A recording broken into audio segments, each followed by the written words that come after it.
Assalamu alaikum students. I hope you are all fine. Welcome to Refulgent Public School online lecture. Student, today our lesson is chapter number 7, bioenergetics. As in our previous lecture we have discussed about what is bioenergetics, from which sources we get the energy, and which types of reactions are occurring in our body, and which are the sources of energy. So we move here our next topic, which is ATP. ATP as the source of energy. So ATP, the cell energy currency, the major energy currency of all cell is nucleotide named as ATP. हमारी body में जो cell की energy मिलती है, जो sales को energy मिलती है, वो मेजर एनर्जी कंपोनेंट जो है वो ATP है, विच नेम्ड एज एडिनोसिन ट्राइफॉस्फेट, जिसमें एडिनोसिन है, एडेनिन एक कंपाउंड है, उसके साथ 3 फॉस्फेट के ग्रुप जो हैं वो राइबोज शुगर है, और 3 फॉस्फेट के जो ग्रुप हैं वो अटैच हुए हैं. सो डिस्कवरी इसकी कब हुई थी? It was discovered by Karl Lohmann in 1929 में कैल लोहमन ने इसको इंट्रोड्यूस करवाया था. फिर इसकी वर्किंग हुई थी फ्रिट्ज लिपमैन ने की थी 1941 में, और उसको इस वर्क पर जो है वो नोबेल प्राइज़ दिया गया था. सो स्टूडेंट्स, इस तरह इसकी सिग्निफिकेंस क्या है, इसके फ़ायदे क्या हैं? ATP is the major energy source for many cellular reactions such as, हमारी बॉडी में जितने भी मेजर सेलुलर रिएक्शंस हो रहे होते हैं वहाँ पे बेसिकली ATP से एनर्जी जा रही होती है.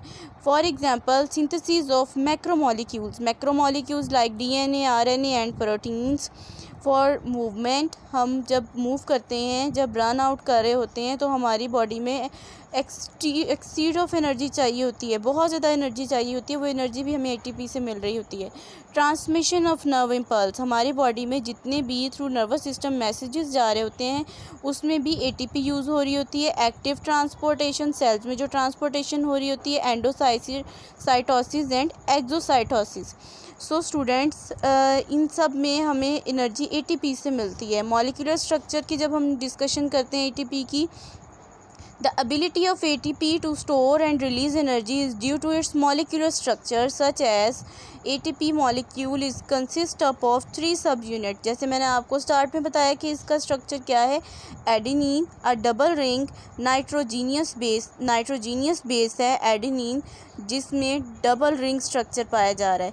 राइबोज 5 कार्बन शुगर्स, मतलब कि 5 कार्बन शुगर, इसमें 5 कार्बन से मिलकर इसका स्ट्रक्चर बना है.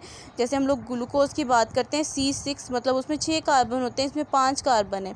The phosphate groups in linear chain attach है इसमें फॉस्फेट ग्रुप की. So student, as you see here in the structure, आपको ये स्ट्रक्चर जो है वो ATP का नज़र आ रहा है. यहाँ पर देखें एडेनिन है, डबल रिंग स्ट्रक्चर, मतलब कि 2 रिंग इसके यहाँ पर बने हुए हैं. राइबोज की मैंने आपसे कहा था, ribose they are the 5 carbon sugars.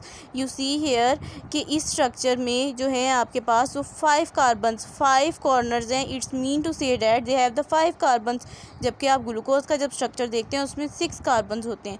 तो राइबोज का C5 स्ट्रक्चर होगा, और आपको यहाँ पे इसके साथ राइबोज के 3rd पोजीशन पे आपको फॉस्फेट ग्रुप की लीनियर चेन अटैच नज़र आ रही है, मतलब एक लाइन में तीनों फॉस्फेट ग्रुप्स यहाँ पर अटैच हैं.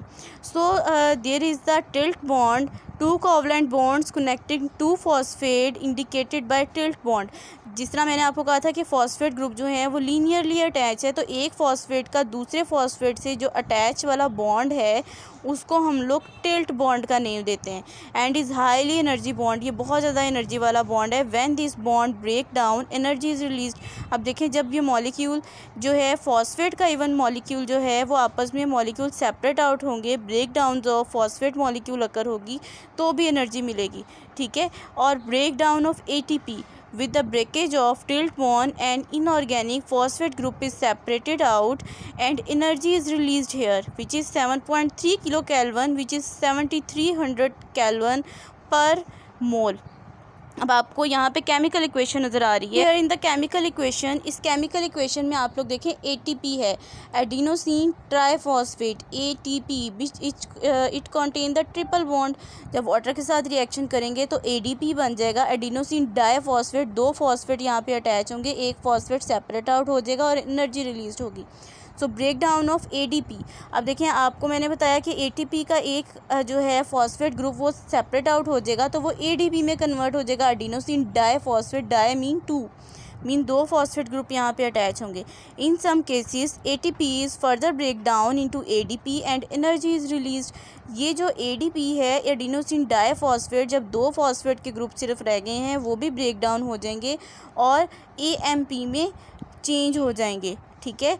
It's more break down and ADP is converted into AMP। अब इसके ब्रेक डाउन में भी हमें एनर्जी मिलेगी। देखें ज़रा, ADP यहाँ पे केमिकल इक्वेशन देखें, ADP प्लस वाटर, तो हमारे पास क्या आ जाएगा, adenosine monophosphate AMP plus 1 phosphate group separate out होगा और इसके सेपरेशन के साथ ही हमारे पास जो है वो एनर्जी भी रिलीज़ होगी which is 7.3 kilo kelvin per mole. It's mean to say that कि जब भी हमारे पास एक टिल्ट बॉन्ड मतलब एक फॉस्फेट ग्रुप जो है वो सेपरेट आउट होगा तो हमारे पास क्या होगी, 7.3 किलो कैल्विन एनर्जी जो है वो रिलीज़ होगी। So synthesis of ATP in this way cell constantly recycle ADP and recombining it will P1 required the expenditure of 7.3 kilo kelvin of energy per mole. जिस तरह ये मॉलिक्यूल ATP से adenosine triphosphate से ADP adenosine diphosphate में convert हुआ और then फिर ADP is converted into AMP adenosine monophosphate में।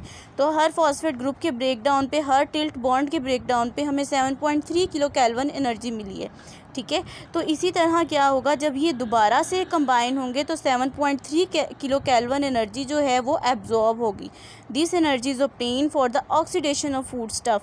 अब जो ये एनर्जी जो है वो हमें चाहिए होगी जब हम फूड ले रहे हैं उनकी ऑक्सीडेशन के लिए। मतलब कि जब भी हम लोग फूड जो है उसको डाइजेस्ट करना होता है तो उसके लिए भी एनर्जी चाहिए होती है और वो इसी फॉर्म में हमारे पास मिलती है।